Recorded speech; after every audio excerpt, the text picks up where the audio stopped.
To be decided.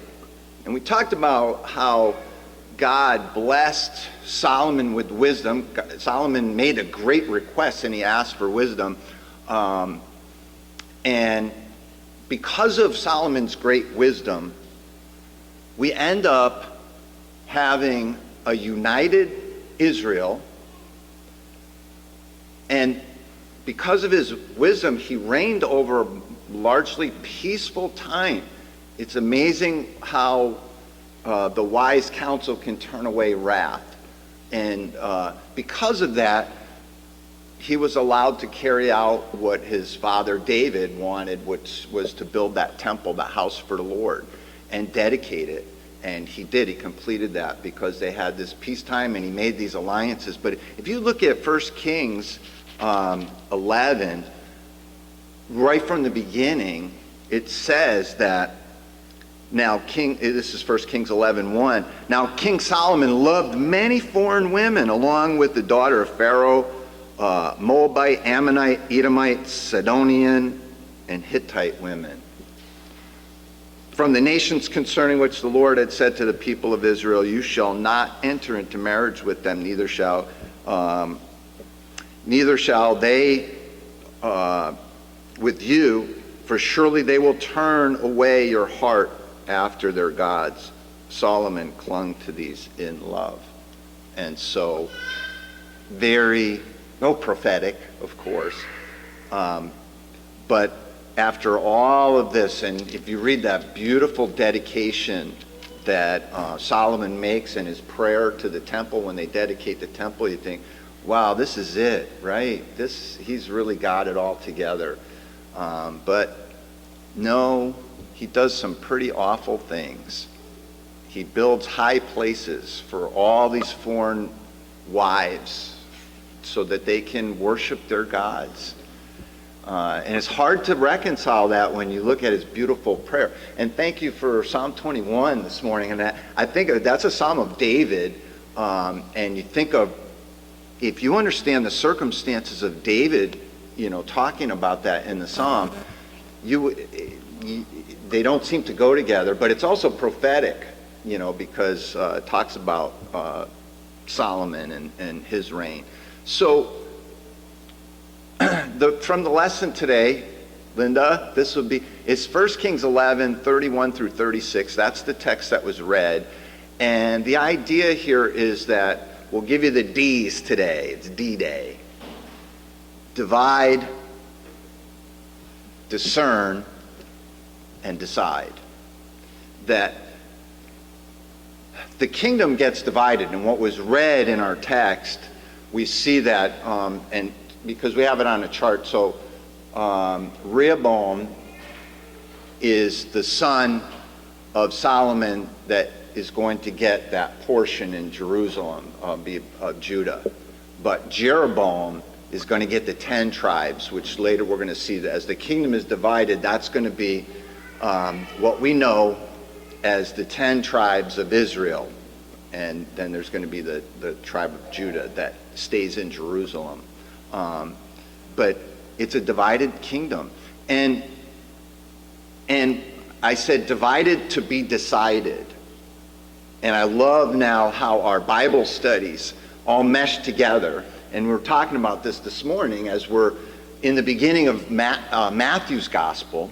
We've been talking about this a lot. There's a lot of these allusions that the New Testament writers harken back to what the prophets were saying about what this kingdom was going to be. They were excited. They were anticipating a kingdom. This morning we talk about John the Baptist comes and he announces it, and they all come out to see.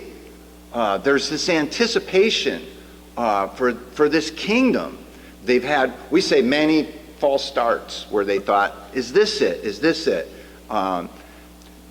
Jesus begins his ministry, and he taught this. This is in Luke 12:51. You'll remember this. He says, do you think that I've come to give peace on earth? No, I tell you, but rather division. We talk about this a lot in the wisdom of God. that there's an adversary from the fall, that God made this created world, this beautiful, perfect world, this Eden that Adam and Eve existed in. But when they sin against God, there's this fall, and now there's this corruption, but there's this disconnect. And we learn through what the Word teaches us that it's our sin that separates us from this perfect fellowship with God. But God's desire is that that fellowship be repaired and that one day we be united with Him. But in all your life's experiences, no matter what you're going through, whatever the circumstances are, there's always this process that you have to go through. There's a sorting process that if you want to, and I love, Q brings up a lot of nostalgic memories for us in class. Like, some of them probably aren't the best ones, but, mama whipping a shoe at the kid who gets out of line. There's a sorting process, and he says mom always got the right one. In my family, I said, no, they just grabbed the nearest one. There was too many of us. I'll get one of you. But there's this sorting process because, right, we were taught, like, if you keep hanging with those bad boys, they're going to lead you astray. You have to separate yourself. But sometimes in our lives, right, we have to make a lot of bad choices before we realize, and he used the term this morning again too, before we become the prodigal son. We're like, oh, this was a bad idea. And sometimes it takes some of us a really long process, but there's this sorting process. And what happens during the sorting process? We're having experiences that God says is so that we can discern, so that we can learn from Him. So Jesus says, listen, I'm going to divide you. You have to make a choice. And it harkens back to so many times that where people are called, okay, look, judge for yourself and choose, okay? And so the Roman letter, Romans, very, again, familiar verse for us, but Romans 12:2, Paul says, do not be conformed to this world, but be transformed by the renewal of your mind, that by testing you may discern what the will of God is, what is good and acceptable and perfect. So in our text, he says, listen, God's going to speak, and he says, listen, Jeroboam, because he already told Rehoboam, you're going to have this. I'm going to honor my covenant with David, and we're going to set this aside. But he says, listen, Jeroboam, I'm going to give you 10 tribes. Verse 31, 1 Kings 11. And he said to Jeroboam, take for yourself 10 pieces, for thus says the Lord, the God of Israel, behold, I am about to tear the kingdom from the hand of Solomon and will give you 10 tribes. Let's see how you do. Well, look what he says, verse 32. But he says, I'm going to leave one for the sake of David and Jerusalem, the city that I've chosen out of all the tribes of Israel.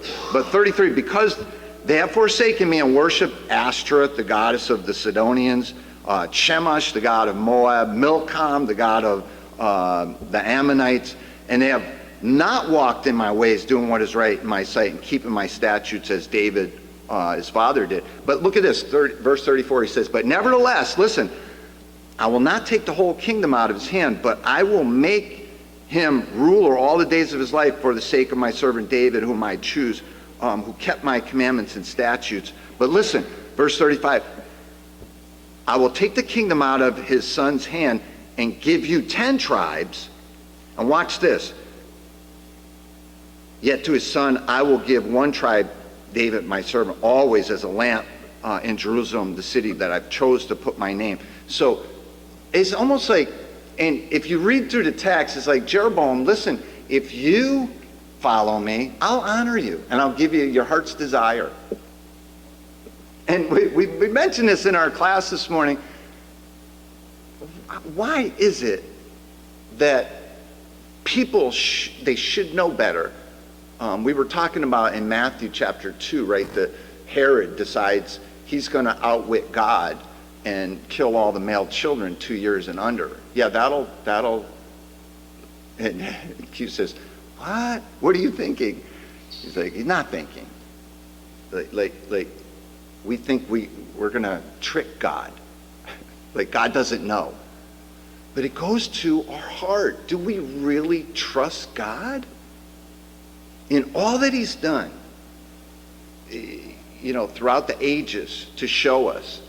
So, but watch. 1 Corinthians, Q pointed this out last week at the table. 1 Corinthians 11, 17 through 19. But Paul makes this point. I love this. And a lot of times we get frustrated and we say, why is this happening?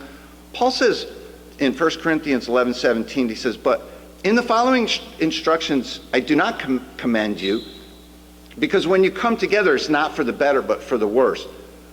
For in the first place, when you come together as a church, I hear that there are divisions among you.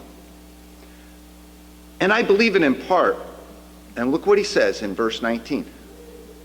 For there must be factions among you in order that those who are genuine among you may be recognized. Do you ever think about that? So often, this is why I say there's the sorting process and then there's this discerning process. Peter in 2 Peter, he warned, 2 Peter 2, 1 and 2, Peter's warning that, listen, there's going to be false teachers among you. They're going to bring in destructive heresies. And watch, the way of truth is going to be blasphemed. People are going to, we had a guest in our study, right? And people are going to be, and the way of truth is blasphemed. It's not God's word that's corrupt. It's the way people teach it and cause others to say, I don't want any part of that. Or I looked at that, right? We're good at this. No, I already looked at that and I've already made my decision about it. Have you made your decision about what the Word says? In our study in 1 John, right? 1 John 4, 1 through 3. Listen how John says this. And John is writing at the end of the first century when these heresies really start to flourish. This Gnostic idea. What it all stems from is people being exposed to the gospel, the good news about Jesus and who he is, but people that never saw Jesus' ministry, his healing, or his resurrection, and they say, well, I know you guys believe it, but you must have misunderstood, because man can't do that. So what these heresies are human wisdom trying to explain God's glory. And that's what Q pointed out this morning. That's our downfall. It's like, do we trust God in his word? John says, beloved, do not believe every spirit, but test the spirits to see whether they're from God. For many false prophets have gone out into the world. By this you know the Spirit of God, that every spirit that confesses that Jesus Christ has come in the flesh is from God. One of the Gnostic heresies was Jesus really wasn't a man. They even went as far as to say he didn't leave footprints in the sand, because he wasn't. That's why he could walk on water. You see, you would say, I love talking with Q, because Q's like, you what? It's like, what? You don't believe this, but you're gonna. It's not logical. But he says, in every spirit that does confess Jesus, or he says, in every spirit that does not confess Jesus is not from God. This is the spirit of the Antichrist, which you heard is coming and is now already in the world. There are many Antichrists. There are people that deny Jesus is who he claimed to be. And that's why even the prophets of old, God uses this term. He says, come, reason. It's discern. You need to discern this. They say this, they say this. Who are you going to choose? Who are you going to choose? The reality is we're in this discernment. Here's the hard truth. You're following someone. Nobody is their own God. I mean, that's the deception of Satan. You could be like God. But the reality is you're not. I mean, maybe there has to be a circumstance, right, in our life to say, I'm not it. It's like, yeah, we all knew that, Tom. We could have told you that years ago. You're not the one, all right? But listen, this is Moses' farewell address. And by the way, this is what it's called the Song of Moses, but this is not the Song of Moses we talked about earlier from Exodus 15 when they crossed the Red Sea and they were like, now we're ready. Let's just keep going. This is the Song of Moses. This is Moses' farewell address from Deuteronomy 32. And I'm not going to read all of it, but I'll just read up to where he identifies Jacob. He says, "Give ear, O heavens, and I will speak, and let the earth hear the words of my mouth. May my teaching drop as the rain, my speech distill as the dew, like gentle rain upon the tender grass." Isn't that beautiful? "And like showers upon the herb. For I will proclaim the name of the Lord. Ascribe greatness to our God. The rock, his work is perfected, for all his ways are justice. A God of faithfulness and without iniquity, just and upright is he. They have dealt corruptly with him. They are no longer his children because they are blemished. They are a crooked and twisted generation." This is Deuteronomy 32:6. Do you thus repay the Lord, you foolish and senseless people? Is not your Father who created you, who made you and established you? Remember the days of old, consider the years of many generations. Ask your father and he will show you. Your elders and they will tell you. When the Most High, check this, 32:8. When the Most High gave the nations their inheritance, when he divided mankind, he fixed the borders of the peoples according to the numbers, watch this, of the sons of God. Remember we were talking, I said this was going to come up. This, by the way, this is an allusion, just a side note. Paul's preaching in Athens, and he says God, he divided the nations and he set their boundaries, but here's where he says he leaves a witness right here. He divided, he set their borders according to their number of the sons of God. But, verse 9, but the Lord's portion is his people. Jacob his allotted heritage. Now if you go and continue, he will explain how he took Jacob out of the wilderness, raised him up, gives all this great description, and then he closes up with this in Deuteronomy 32:46 and 7. He says, and he said to them, "Take to heart all the words which I am warning you today, that you may command them to your children, that they may be careful to do all the words of this law. For it is no empty word for you, but your very life. And by this word you shall live long in the land that you are going over the Jordan to possess." So we have this sorting process. We're divided. At some point we need to separate ourselves from this world and then discern, make a stand. You think of Joshua, right? He says, Joshua, his farewell address in Joshua 24, he says, "Choose this day who you will serve." And then he says, "But as for me and my family, we will serve the Lord." So you got to choose. You got to make a choice. But here it is.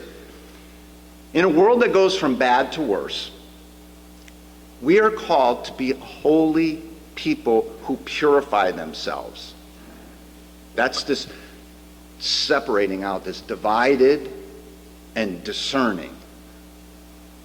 To learn the way of peace from the Father of lights, who demonstrates his love by offering up his only Son for us, the Lamb of God that takes away the sin and redeems us back to a holy fellowship, and the promise of the eternal hope. Jesus came as a dividing line. We are challenged to discern its merits and make a decision. Several times in Hebrews, the Hebrew writer from chapter 3 and 4, he'll say, "Now listen, today, when you hear his voice, do not harden your heart." He says that several times. Today, when you hear his voice, don't harden your heart. Now he's talking to congregation, but he's making his appeal. So it's not just those of us outside who don't know the truth, but for us as well in the church to listen to his voice. And yes, we're going to celebrate the table and this forgiveness. But it's not, I hate to use the term, but it's not a one and done. We're divided so that we can discern and we can be holy, but we need to decide. We're not always going to do this right, but here's the downfall of the kings as you study the kings. Their downfall is when God blesses us, and he blesses us, and he gives us this freedom. He frees us from the bondage of sin, from the penalty of this law of sin and death. But it frees us up to pursue righteousness. As I said last week, we're the great smelting pot. This is where we come to build each other up so that we can be the salt and light. What is that? It's that preservative and way of peace that the world can only know through the church. If you're not a part, if you haven't made the decision, that's the invitation, as it were. So we invite you to become part of this family and make the choice as we stand and sing.